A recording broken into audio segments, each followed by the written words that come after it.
ఓం గంగాణపతే నమ ఐం సరస్వత్యే నమ శ్రీమాత్రే నమ క్రీం క్రీం మహాకాళికాయ నమ యా దేవి సర్వభూతేషు మాతృపేన్ సంస్థితా నమస్తస్యై నమస్తస్యై నమస్తస్యై నమో నమ దుం దుర్గాదేవ్యే నమ క్లీం కృష్ణాయ గోవిందాయ గోపీచనవల్లభాయ శ్రీకృష్ణ పరబ్రహ్మణే పరంజ్యోతిషే నమో నమ శ్రీరామ జయ రామ జయ జయ రామ రామాయ నమ ఓం నమ శివాయ శివాయ గురువే నమ త్రాం దత్తాత్రేయాయ నమ. యూట్యూబ్ ప్రేక్షకులకు అందరికీ నమస్కారం అండి. నేను పాలపర్తి గురునాథ్ శర్మ జ్యోతిష్యం వాస్తు సిద్ధాంతిని. మీకంతా కూడా గోచారిత్య గ్రహాల యొక్క ప్రభావం అంతా కూడా మేషాది ద్వాదశ రాశుల వాళ్ళకంతా కూడా విశ్లేషణ చేయడం జరుగుతుంది. ఈ రోజున మనమంతా కూడా చెప్పే విషయం ఏంటిదంటే ప్రధానంగా రాహుకేతు ప్రభావం అంతా కూడా కాలసర్ప దోషము అంటే ఏంటి, అసలు కాలసర్ప దోషాన్ని అంతా కూడా ఏ రకంగా విశ్లేషణ చేసుకోవాలి, కాలసర్ప దోషానికంతా కూడా పరిష్కారం ఏ రకంగా ఆచరించాలి, అసలు కాలసర్ప యోగం అంటే ఏంటి, కాలసర్ప దోషం అంటే ఏంటి అంతా కూడా జ్యోతిష్ సిద్ధాంతం ప్రకారంగా మీకు అంతా కూడా విశ్లేషణ చేయడం జరుగుతుంది. ప్రధానంగా కాలసర్ప దోషము కాలసర్ప యోగము అని చెప్పేసి అంటే కనుక ఈ యొక్క కాలసర్పం అనేది రాహుకేతు ప్రభావం వల్ల, రాహుకేతులంతా కూడా ఛాయాగ్రహాలుగా చెప్పడం జరుగుతుంది. ప్రధానంగా ఛాయాగ్రహాలకి ఈ యొక్క సొంత ఇల్లు అనేది ఉండదన్నమాట. ఏ యొక్క రాశులకంతా కూడా వారికి రాష్ట్రాధిపత్యం లభిస్తూ ఉంటుంది. మిగతా గ్రహాలకన్నిటి కూడా రాహుకేతులంతా కూడా ఛాయాగ్రహాలు కాబట్టి వాటికంతా కూడా సొంత ఇల్లు అనేది ఉండదు. ప్రధానంగా ఏ గ్రహానికైతే కనుక కలయికతో పాటు ఉంటారు, ఏ రాష్ట్రాధిపతితో పాటు కలయికతో ఉంటారు, ఏ రాశిలో అంతా కూడా వీరు సంచారం చేస్తుంటారు, లగ్న చక్ర ప్రకారంగా కానీ గోచారిత్య కానీ వాటి ప్రభావం అంతా కూడా ఆ రాష్ట్రాధిపతి ఇచ్చే ఫలితాన్ని ఇస్తుంటారు. ఛాయా మార్తండ ప్రధానంగా ఛాయాగ్రహాలంతా కూడా చూసుకుంటే వీళ్ళంతా కూడా రాహు కేతు గ్రహాలంతా కూడా చూసుకుంటే రాహు గణాలని చెప్పేసి అంటారు. ప్రధానంగా గ్రహాలకి వీళ్ళంతా కూడా ప్రభావం ఏ రకంగా చూపిస్తూ ఉంటారు, అపసవ్య దిశలో సంచారం జరుగుతూ ఉంటుంది వీళ్ళదంతా కూడా. ప్రధానంగా రాహుకేతులంతా కూడా ఛాయాగ్రహాలుగా వీళ్ళ ప్రభావం అంతా కూడా మానవాళి జీవిత విధానంలో అంతా కూడా లగ్న చక్ర ప్రకారంగా వాళ్ళున్న స్థానాన్ని బట్టి అంతా ఫలితాలు ఇవ్వడం జరుగుతుంది. ప్రధానంగా వంశాభివృద్ధికి కారణం అంటారు.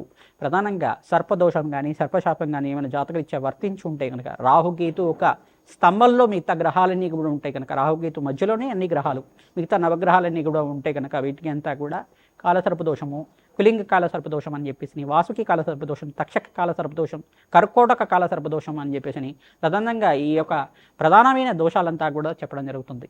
నవనాగ ఆరాధన చేయడం వల్ల కాలసర్పదోష నివారణ అవ్వడానికి ఆస్కారం ఉంటుంది. విశేషమైన క్షేత్రం ఏంటంటే కుక్కి పుణ్యక్షేత్రం, కుక్షి అనేది పుణ్యక్షేత్రం అంటారు. ప్రధానంగా మన కర్ణాటక దగ్గర అంతా కూడా ఉంటుంది.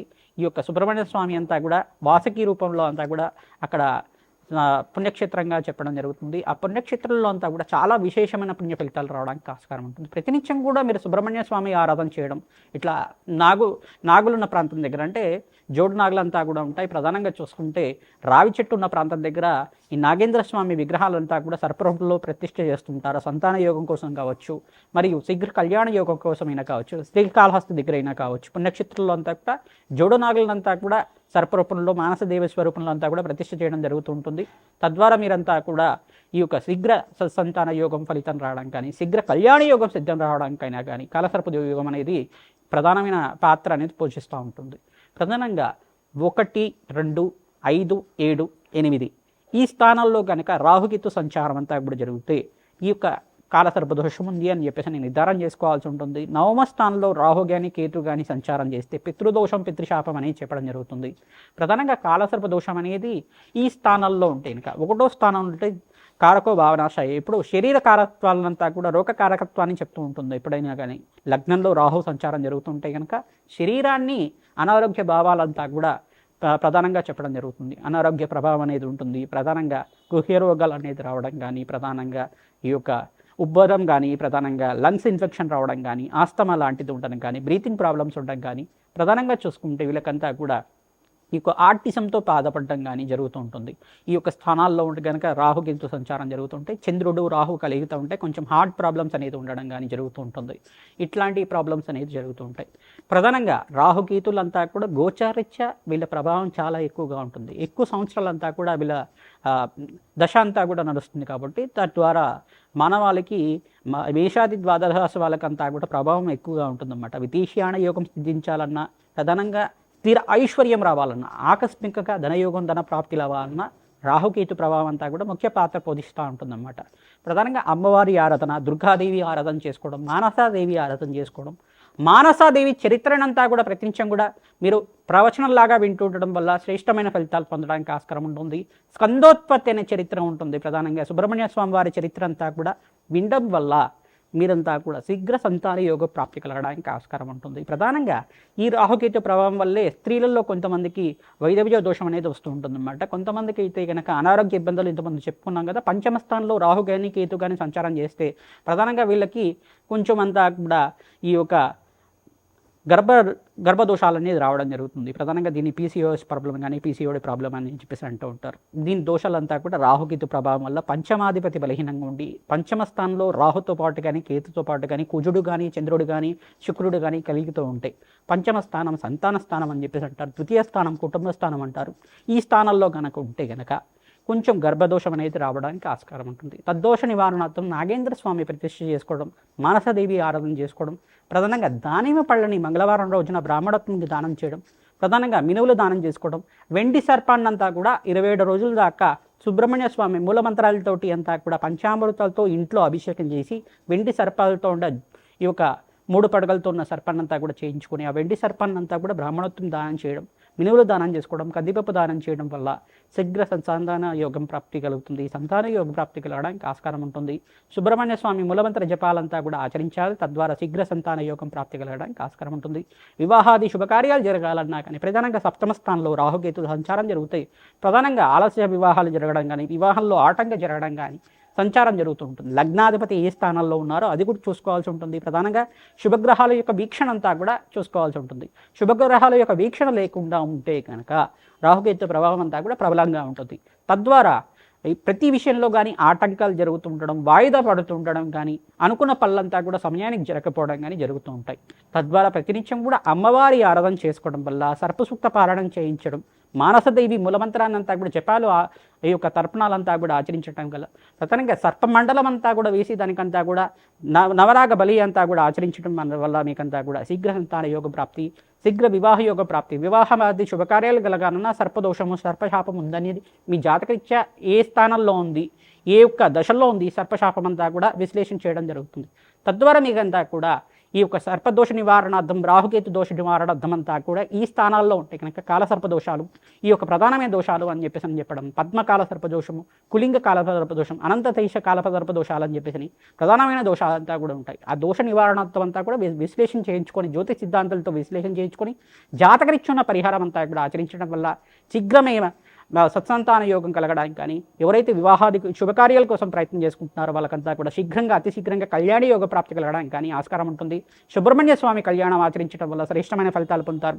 మానసదేవి ఆరాధన చేయడం వల్ల శ్రేష్టమైన ఫలితాలు పొందడానికి ఆస్కారం ఉంటుంది. లక్ష్మీ నరసింహస్వామి ఆరాధన చేసుకోవడం వల్ల శ్రేష్టమైన ఫలితాలు పొందడానికి ఆస్కారం ఉంటుంది. తద్వారా మీకంతా కూడా తద్దోష నివారణార్థం అంతా కూడా తీరి మనోవాంఛాలంతా కూడా ధర్మబద్ధమైన కోరికలంతా కూడా తీరడానికి ఆస్కారం ఉంటుంది. రాహుకేతు ఆరాధన చేసుకోవడం వల్ల అఖండమైన ఐశ్వర్య ప్రాప్తి కలుగుతుంది. కోటీశ్వర యోగం సిద్ధించడానికి ఆస్కారం ఉంటుంది. ధనధాన్యాది సమృద్ధి కలగాలన్నా, మీకు స్థిరత్వమైన ఐశ్వర్యం సిద్ధించాలన్నా, స్థిరాస్తి కలగాలన్నా రాహుకేతు ప్రభావం అంతా కూడా మానవాళి మీద చాలా బాగా ఉంటుంది. కావున ఈ ప్రభావం అంతా కూడా దోష నివారణార్థం జన్మజాతకం ప్రధానంగా ఉంటుంది. కావున జాతకరీత్యా ఉన్న దోషాలకంతా కూడా పరిష్కారం ఆచరించండి. శ్రీమాత్రే నమః. కర్కాటక రాశి జాతకులకి ప్రధానంగా రాశి తెలిసి ఉంటే కనుక రాశిని చూసుకోండి, లేదు లగ్నం తెలిసి ఉంటే కనుక లగ్నాన్ని చూసుకోండి. ప్రధానంగా జాతకరీత్యా ఉన్న దోషాలకి పరిహారం చెప్తున్నాము. రాహుకే దోషాలంతా కూడా సంపూర్ణంగా విశ్లేషణ అవ్వడానికి, పరిష్కారం జరగడానికి అంతా కూడా సంపూర్ణ పరిష్కారం అంతా కూడా ఆచరించడానికి విశ్లేషణ చేయడం జరుగుతుంది. 1వ స్థానంలో కానీ, ప్రధానంగా లగ్నంలో కానీ, ద్వితీయ స్థానంలో కానీ, చతుర్థ స్థానంలో కానీ, పంచమ స్థానంలో కానీ, అష్టమ స్థానంలో కానీ ఈ యొక్క స్థానాలు కనుక రాహుకేతు సంచారం జరుగుతూ ఉంటే, రాహుకేతు మధ్యలోనే అన్ని గ్రహాలు ఉంటాయి. కాలసర్పదోషంలో ఒక దోషం వర్తించింది అనేది తెలుసుకోవాల్సి ఉంటుంది. ఏ కాలసర్పదోషంలో ఏ స్థాయిలో ఉంది, దానికి నాగేంద్ర స్వామి ప్రతిష్టను ఆచరించుకోవడం, ప్రధానంగా సర్పసూక్త పారాయణం చేయించడం, మానసదేవి ఆరాధన చేసుకోవడం వల్ల రాజయోగ ప్రాప్తి కలుగుతుంది. ప్రధానంగా ఈ యొక్క సర్పయాగాన్ని ఆపడానికి కారణమైన ప్రధానమైన ఋషి ఉన్నారు. ప్రధానంగా అస్తిక మహామని అనే ఋషి యొక్క చరిత్రని పారాయణం చేసుకోవడం, మానసదేవి యొక్క ప్రియపుత్రి యొక్క చరిత్ర అంతా కూడా పారాయణ చేసుకోవడం వల్ల శ్రేష్టమైన ఫలితాలు పొందడానికి ఆస్కారం ఉంటుంది.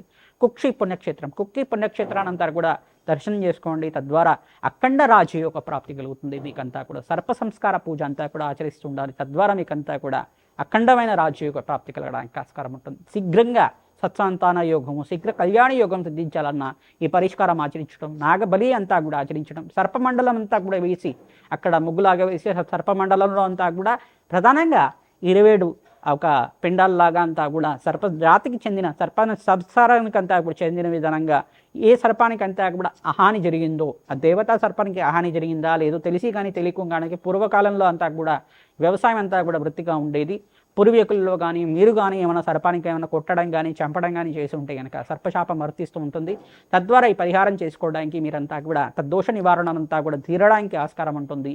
కాలత్వరమేణగా మీకంతా కూడా కోరిన కోరికలంతా కూడా నెరవేరడానికి ఆస్కారం ఉంటుంది.